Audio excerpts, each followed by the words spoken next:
Hello, dear friends and comrades. Greetings from Finland. Mainit na pagbati at mahigpit na yakap sa inyo, lalo na kina Tita Princess, Kuya Fidel at sa buong pamilya Nemenzo. Though we knew this moment would come due to his old age and debilitating illness, like you all, I've been devastated since I received the news of Kadodong's passing, especially because we were looking forward to celebrating, honoring, and surprising him on his 90th birthday.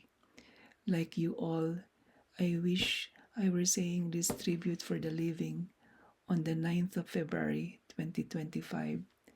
But looking back, as I read my old correspondence with Kadodong, as well as my previous post on Facebook and Blogger over the last 2 decades or so, I'm glad to realize that I was able to write and articulate my appreciation, affection, and gratitude to him while he was alive. I feel somewhat fulfilled that I was able to visit Kadodong and Tita Princess at their home twice during his final year.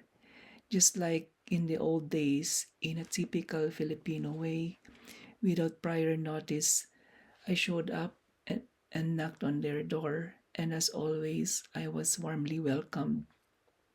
On my first travel to Manila since the pandemic, I took the chance on November 1, 2023.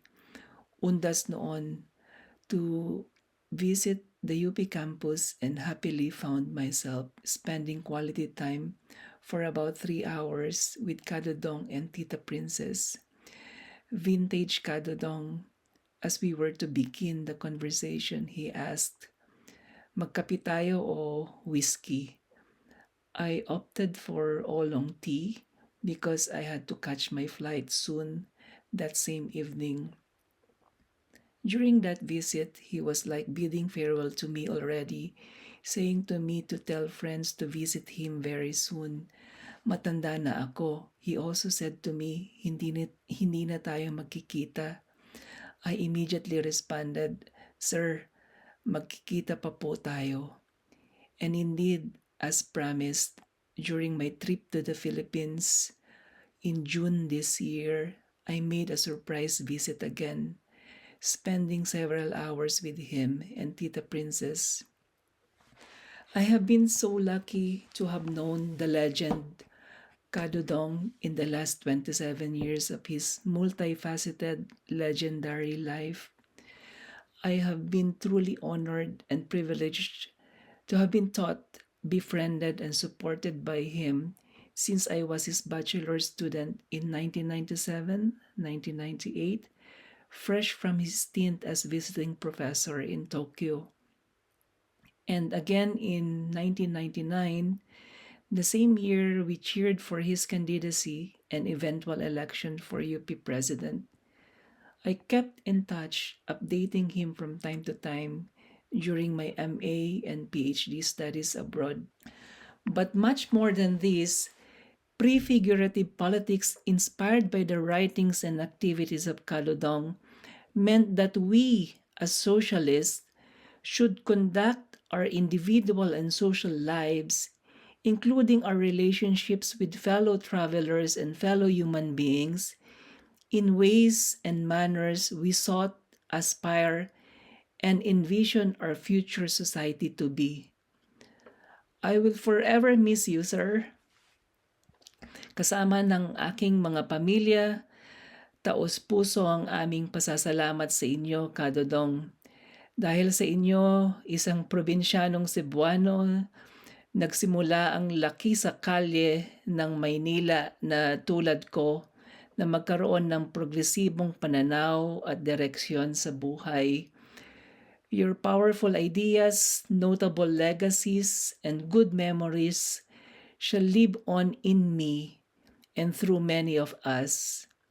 And I will keep on storytelling about you with fondness, sharing with others, especially the youth, my learnings from you. 6 months ago, during my latest visit to the Nemenzo home, the last words to me of Kadodong were, "Sige Bon, Kailangan ko na magpahinga.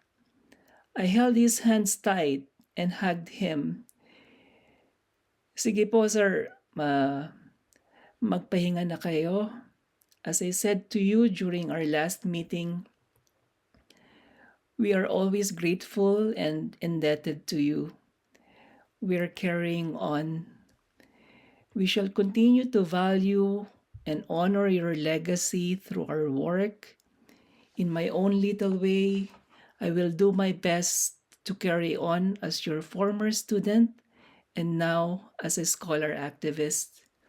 And yes, we will take good care of Tita Princess.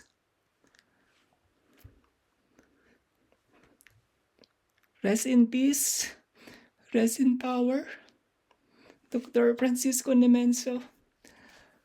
Dodong, sir, my most favorite professor, my great mentor, my thoughtful comrade, my beloved friend.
Sir, say something to to our friends to visit you.